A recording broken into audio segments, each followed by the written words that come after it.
तुमने हमारी champions trophy खराब की, हमने तुम्हारा वर्ल्ड कप खराब कर दिया। ये है सीधा सीधा जवाब बीसीसीआई और आईसीसी को। जी हाँ, आप लोग जानते हैं कि पाकिस्तान के अंदर होने वाली आईसीसी चैंपियंस ट्रॉफी को जिस तरह से हिंदुस्तान ने खराब किया था और जो होस्ट राइट्स पाकिस्तान के पास मौजूद थे, उसके बाद भी हिंदुस्तान ने हमारी उस चैंपियंस ट्रॉफी को कंट्रोवर्शियल बनाकर पाकिस्तान से वो मैचेस शिफ्ट करवा दिए थे। मगर अब बारी है हिंदुस्तान की और इस दफा मोहसिन नकवी ने हिंदुस्तान को घुटने टेकने पर मजबूर कर दिया है।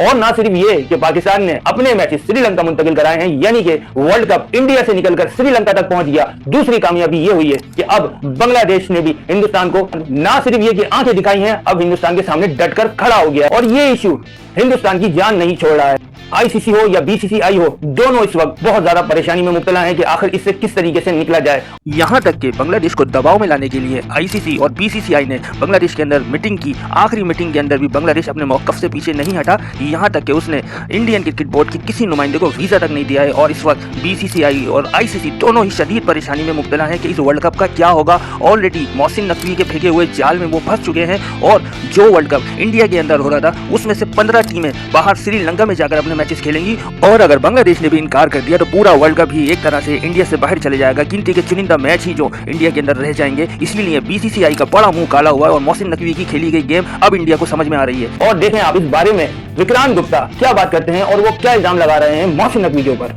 Mohsin Naqvi is allowed to go scot free. It sends out a message to Bangladesh. Tomorrow it will send out a message to Sri Lanka. परसों it will send out a message to Nepal. तो Bangladesh versus India की लड़ाई होगी है, वो cricket की लड़ाई नहीं है। तो अब वो कहते हैं कि या तो कलम्बो या तो नहीं। अब मुझे नहीं पता अब आईसीसी क्या करेगा।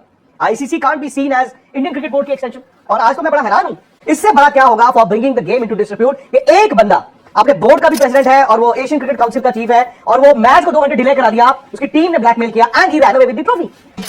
तो आप लोगों ने सुना, विक्रांत गुप्ता का दावा यह है कि इस सब के पीछे मोहसिन नकवी का हाथ है। और ये कैसे मुमकिन था कि मोहसिन नकवी जो है वो 2 घंटे मैच के अंदर लेट आ जाएं, और ये कैसे मुमकिन था कि वो ट्रॉफी लेके चले जाएं और उनका कोई कुछ भी ना कर पाए। अभी मैं आपको वीडियो के अंदर दिखाता हूं कि किस तरीके से पाकिस्तान ने ही इस कंट्रोवर्सी को खत्म करने के लिए एक कदम आगे बढ़कर मोहसिन नकवी ने क्या ऑफर की और किस तरीके से हिंदुस्तान की मीडिया को उसके ऊपर आग लगना शुरू हो। पीसीबी ने इंटरेस्ट जताया है कि वो बांग्लादेश के मैचेस पाकिस्तान में होस्ट करना चाहते हैं वर्ल्ड कप के। जो वर्ल्ड कप हम लोग होस्ट कर रहे हैं, जो वर्ल्ड कप श्रीलंका में भी कुछ मैचेस खेले जा रहे हैं। अब पीसीबी बीच में आके ये बेगानी शादी में अब्दुल्ले दीवाने जो कि आज अपने दूसरे के पाकिस्तानी बांग्लादेशी भाई बन रहे हैं अपने दूसरे के, है ना।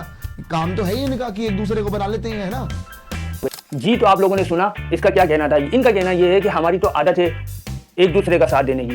तो बिल्कुल पाकिस्तान की आदत है एक दूसरे का साथ देने की। हम इस्लामिक कंट्री हैं, इसमें हमारा कोई कसूर नहीं है। अगर दुनिया के अंदर हमारे 57 मुल्क हैं और आपका एक भी नहीं है, इस पर आपको गौर करना चाहिए कि किस तरीके से बाकी मुल्कों की सपोर्ट आपको मिलेगी। रही बात पैसे की, पैसे के दम पर आप जो कुछ कर सकते थे आप वो कर रहे हैं, लेकिन उसके बावजूद भी आपका पैसा इस वक्त नाकाम हो चुका है। आइए देखें जरा इस बारे में, अब इस पैसे के बारे में ये साहब क्या फरमाते हैं। तो हिंदुस्तान को झांट फर्क नहीं पड़ता तुम आओ या ना आओ। वो बांग्लादेश को कह रहे हैं कि बहुत बढ़िया, साबस यही करना है, इंडिया को सबक सिखाना है। मैं एक बात बता दूं रे कंगलुओ तुम लोगों को, वो खुद भीख मांग के खा रहे हैं और उनका खुल रखा है भय भीख मांगने में। तुम उनके चक्कर में मत रहना, क्योंकि तुमसे मांगी भी नहीं जाएगी, क्योंकि तुम्हारा कटोरा भी छोटा है। जी, तो आप लोगों ने सुना कि बांग्लादेश एक छोटा कटोरा है और पाकिस्तान उससे बड़ा कटोरा है और इनको अपने कटोरे की हैसियत का पता नहीं है। ये जो कुछ भी बड़े बड़े दावे करते हैं, उन दावों के पीछे सिर्फ एक ही चीज है। दुनिया के अंदर इनकी अगर थोड़ी सी बात सुनी जाती है या टीवी राइट्स या व्यूअरशिप, जो सबसे बड़ा गेम है इस पूरे डिजिटल मीडिया का या मीडिया के ऊपर, क्योंकि हिंदुस्तान की आबादी 1 अरब से ज्यादा है, यानी कि वो 1 अरब 40 करोड़ है। मगर ये 1 अरब 40 करोड़ हुए क्यों हैं? बात ये है, ये इसलिए हुए हैं कि इनके पास खरीदने के लिए कंडम तक नहीं थे। अगर ये कंडम खरीद सकते तो शायद ये 1 अरब 40 करोड़ भी नहीं होते। ये इतने बड़े भिखारी, ये इतने बड़े कटोरे थे और सारी दुनिया के ही लोगों ने यहाँ आके अपने कटोरे भरे हैं। इनके कटोरों में पूरी दुनिया ने अपनी भीख डाली है। सबसे बड़ी बात यह है कि हिंदुस्तान का कुछ कल्चर इस तरह का है कि वहां पर आबादी तो बढ़ेगी जब कोई किसी के बाप का नाम ही नहीं पूछेगा। मगर इसके ऊपर ये सोचने पर मजबूर हो गए कि शायद हम इस दुनिया के मालिक हैं। हकीकत इनकी ये नहीं है। ये इंतहाई झूठे और पल्ले दर्जे के जाहिल तरीन लोग हैं, जिनके बारे में सरफराज ने कहा भी था कि जाहिलों की तरह जाहिल मत होना। अब देखें आप ये किस तरीके से पाकिस्तानी स्क्वाड के बारे में ये चुसान चुस्सू, ये इंडियन मीडिया का, गोदी मीडिया का गंदे अंडे चूसने वाला चुसान चुस्सू किस तरीके से पाकिस्तानी प्लेयर उस्मान तारिक के बारे में बात कर रहा है कि उस्मान तारिक आपका पाकिस्तान के स्क्वाड में आएगा, जो सुनने में नहीं आ जाए। जो पट्टा पहन के आता है, जो ऐसा लगता है कि मतलब नुक्कड़ पे खड़े होकर जेबें काटता है वही वाला, ऐसा लगता है कि मतलब नुक्कड़ पे खड़े होकर जेबें काटता है वही वाला। तो बात सुनो चुसान चुस्सू, सच्ची बात यह है कि वो जेबें तो नहीं काट सकता, मगर हमारे यहाँ कटवाने का रिवाज है और हम बचपन में ही कटवा लेते हैं और कटवा कुटू के बैठे हुए होते हैं। मसला तुम लोगों का है इसीलिए शायद हिंदुस्तान की लड़कियां इतनी मरती हैं पाकिस्तान के नौजवानों पर कि वो कहती हैं कि इतने खूबसूरत तो हमारे हिंदुस्तान के अंदर लोगों की शक्लें नहीं होती जितने खूबसूरत इनके वो होते हैं। बात समझ रहे हैं ना किसकी हो रही है, क्या खूबसूरत होते हैं, समझ गया ना।